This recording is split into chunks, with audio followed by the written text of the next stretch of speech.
శ్వేత yeah నేను నీకు ఒక ఛాలెంజ్ చేస్తాను. ఛాలెంజా ఏంటి?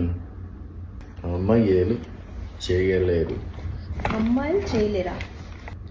అబ్బాయిలు మాత్రమే చేయగలుగుతారు. అమ్మాయిలు చేయలేరు, అబ్బాయిలు మాత్రమే చేయగలుగుతారా? ఏం ఛాలెంజ్? రైట్, అక్కడికి రావాలా? Okay, let's go. Ready? Ready. Okay.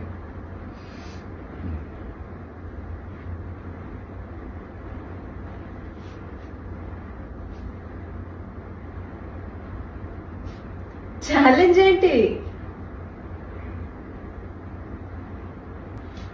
Challenge ఏంటి? You failed. వాట్? ఇంతకి ఛాలెంజ్ ఏంటి? క్వైట్ గా ఉండాలి, అదే ఛాలెంజ్. అంటే విమెన్ క్వైట్ గా ఉండలేరనా? స్టూపిడ్.